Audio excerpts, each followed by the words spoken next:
Hi, and welcome back to TNT's Blues Corner, episode 18. I got this one right, I think.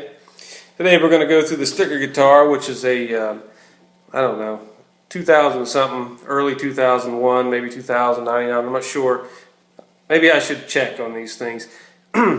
Fender Made in Mexico Telecaster. They were, in my opinion, were really making good guitars during this period in Mexico. This is a beautiful guitar. The neck is just beautiful. The wood and it plays outstanding. I've changed the bridge. I put in lieu of my other guitar, and I like the way the Graphtec worked on it. So I put these 3 Graphtec saddles. It originally had the 6 like a regular Strat. It had a little bit more adjustability and such, but I really like this for the Fender Telecaster. I like the old style with the old style bridge. I think it adds something to the sound. And then I changed the tuners to a what did I put on here? I think they're Wilkinson tuners, and the string tree is another I think Graphtec string tree. And then I have Black Beauties on here. I forget the name of them. DR Black Beauties. So again, there's Johnny Cash, friend of mine. Support freedom by supporting our troops. Clutch, if you don't know who Clutch is, the band is. If you haven't seen my last video, and if you didn't go out, if you did see my last video, and you haven't gone out to see and find who Clutch is, then I feel sorry, because they should take over the world. They should have done it years ago. And then nobody answered me on who this is. Please, come on, people, who is this? Everybody has to know that. And then I didn't see this last time. Good old Raised Against the Machines, huh? Bulls on Parade. To tell you a quick story, there was a bar around here when I was a kid, young man, named Joe's Bar.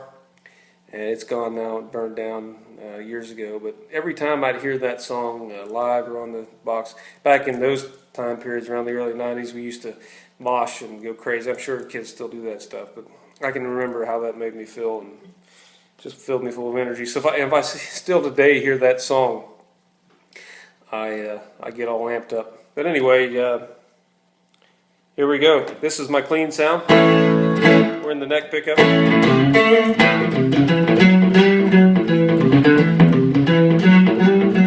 Well, the super reverb is really kicking today. And I'm playing through my Red Bear pick. And as always, and the normal setup, I got my AC booster. I've got my Fender Custom Shop cord through another cord that is of equal quality, and going into the old super reverb, and I'd say it's probably on 1.5 or maybe close to 2, and it's still nice and loud. Turn this thing up real loud though, and when it starts to break up around 7, it's magical. But I don't have I need to keep my ears, and trying to record on this device would just, it would be horrible. But so there's the clean sound. So we're going to kick in the AC booster.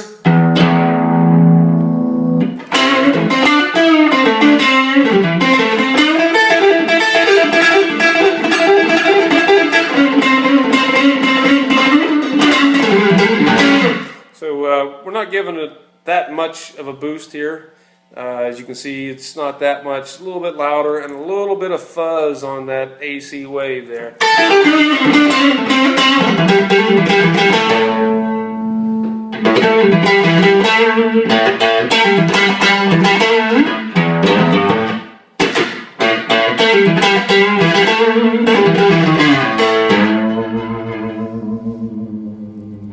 Nice little Zeppelin tune there.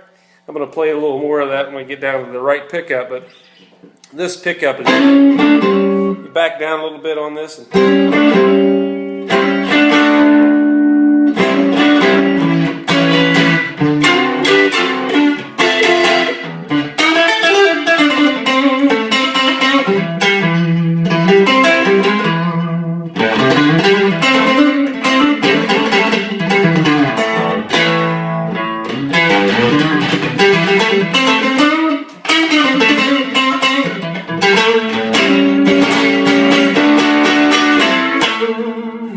So we're going to go into the middle, turn that baby back up, and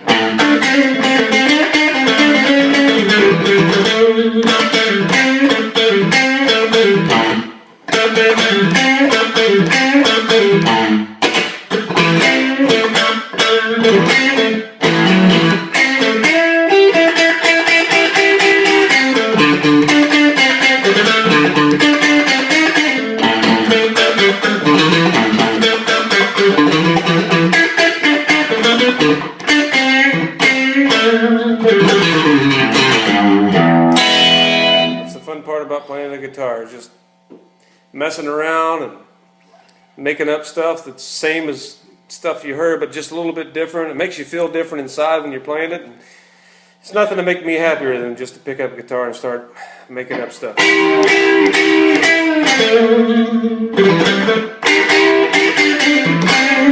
Especially a guitar that sounds as good as this guitar. Alright, so we're in the middle position. We can get that.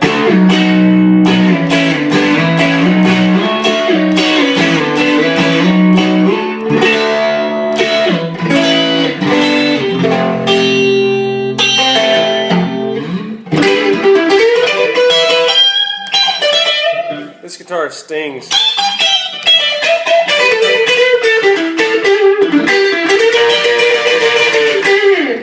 And we're not even in the neck yet, or excuse me, the bridge yet, so wait till we get there. Let's try this again.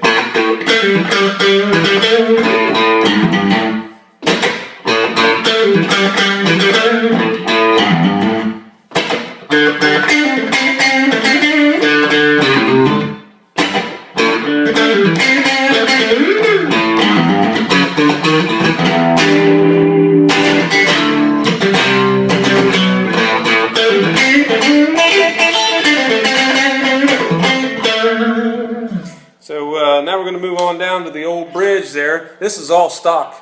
I haven't done anything with this guitar yet. I don't think I will, but maybe one day. Who knows?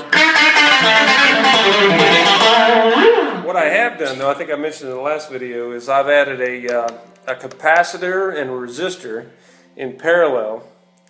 Cap, resistor tied together in parallel across this cap, or excuse me, this potentiometer. And what it does is it bleeds and doesn't allow the highs to get lost. Here at most guitars, when you turn them down, the highs get attenuated. But this one allows that to go across. And I could explain it, but I don't have a whiteboard and a calculator. But anyway, it's all I can say is go out and look for it. It's easy to find on the internet. Build your own, put it on there, and just watch it. You know, I woke up this morning and I heard a quote the other day of something, but to the fact, and I felt it, and I thought to myself, today's another day for me to kick the world's ass. I think that's a great way to think. It's 7:33 on the 9th of July, and I woke up today ready to kick the world's ass. Okay, so now we're down, of course, into this really, really trebly, bitey back pickup, just ready to kick the world's ass.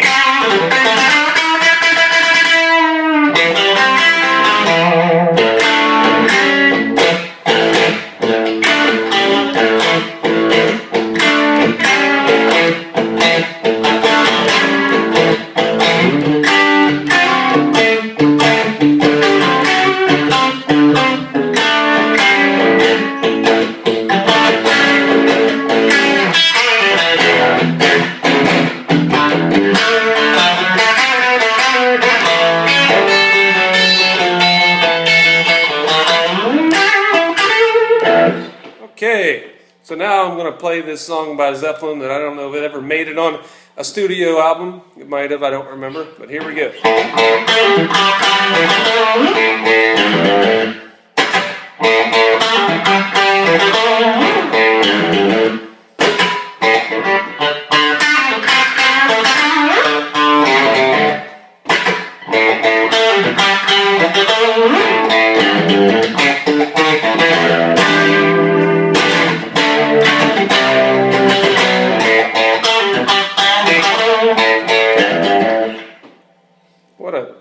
Just Jimmy Page, unbelievable.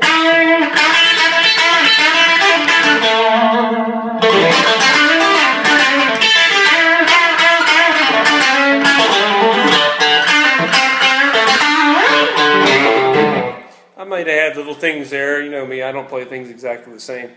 Try to add a little bit myself in there. And, hey, why not? But I will and always will play this part, try to play it correctly at least. What Page does here is he'll play this note and the open, which is the, what is this? Remember, eat and drink good beer everywhere. So eat and drink. This is a G.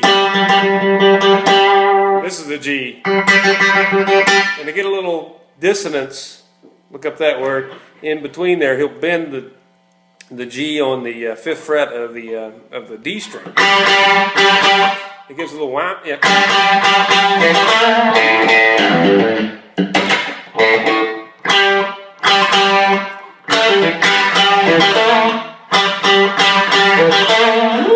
I'm sure all of you know that Page played one of these babies when he first started with the Yardbirds, or in the end of the Yardbirds, and first started with Led Zeppelin.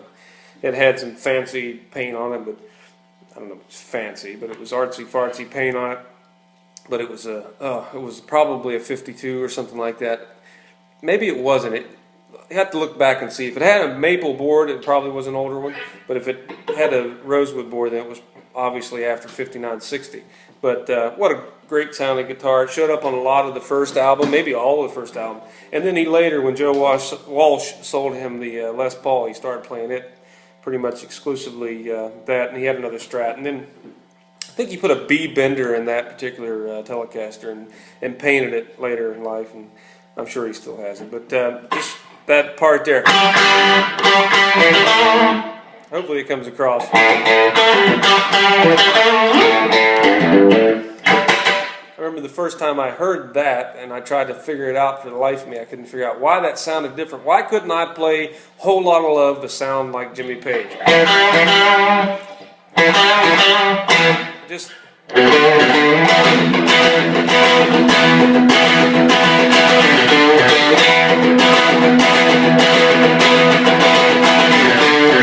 Why I couldn't do it? Because I heard it, but I couldn't figure it out until later, and I finally figured out what he was doing. He was doing this.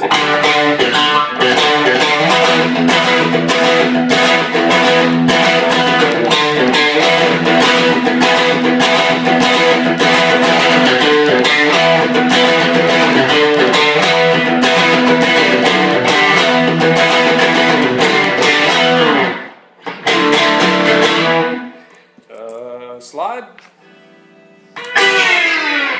Anyway, try it for yourself and put it in your own music.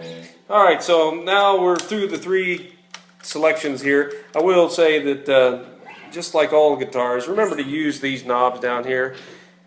I mean, there's so many different tones you can get just by moving these. I mean, listen to the difference. Just listen to it might not be a good tone, but listen to the difference. I mean, it's not usable directly, but just play around with it. If you can get that kind of difference, there's somewhere in the between you'll find a sweet spot. That's not bad.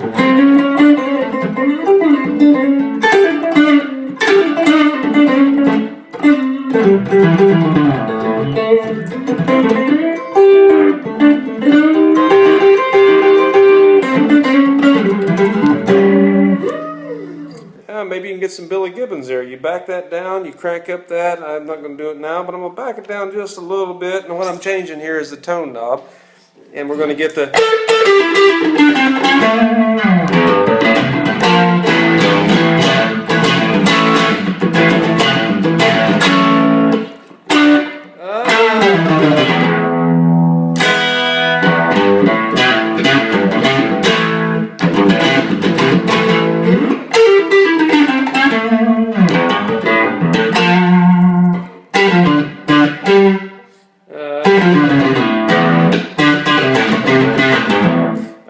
anything that he did, Billy Gibbons. This is no pearly gates, but you get the gist. He would back down that tone knob, get that bassy sound, and crank up his probably his Marshall Plexi, probably 100 watt, maybe, I don't know, and just what a beautiful sound. Eric Clapton, if you're Eric Clapton fans, the woman tone is just backing off the tone, you know. as he would say, back off the tone knob and turn the volume full up. I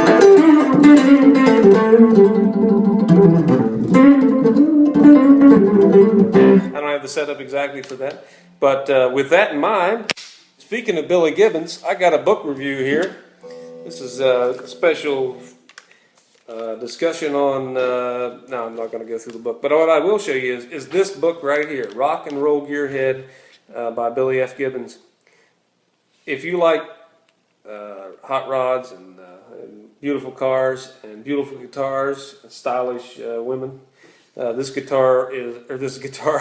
book is a must to get. And I'm a big, huge fan of Billy Gibbons and old ZZ Top, and in his cars and in his guitars. Pearly Gates is in here. What an amazing guitar!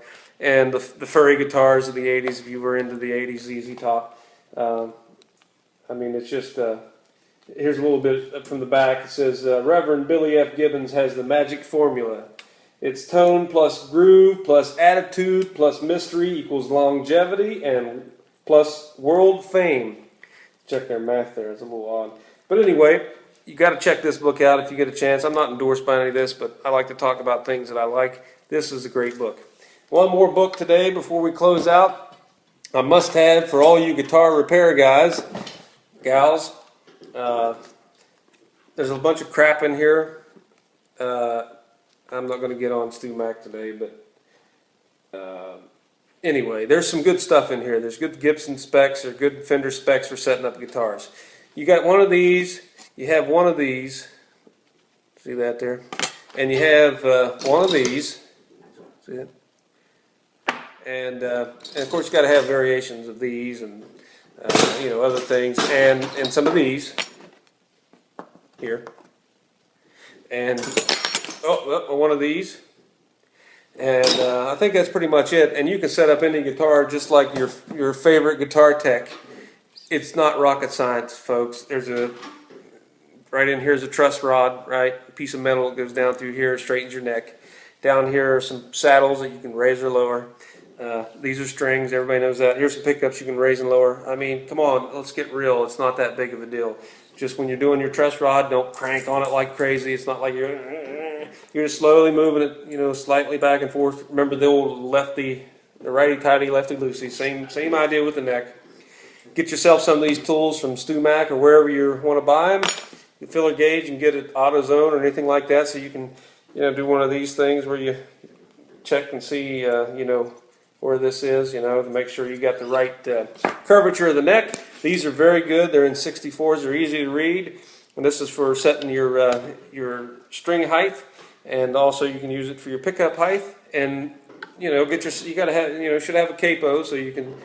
It'll explain it in this book. This book's called The Guitar Player's Guide, 3rd edition by Dan Earlywine. And I say it that way because one of my favorite guys on YouTube, and I agree with him, but I'm not going to go there because I still buy from these guys, and I haven't found any other place to buy. Maybe somebody else can tell me.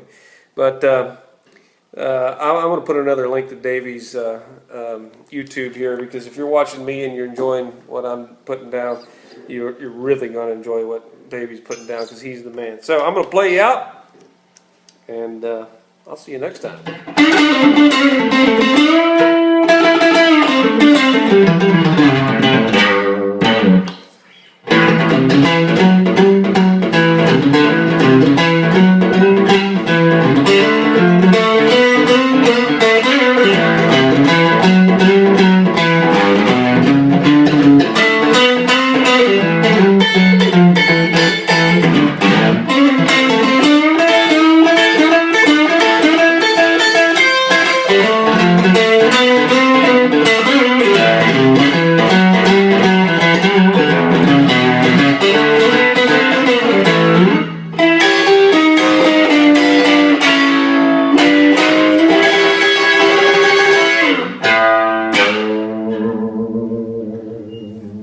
Have a great day.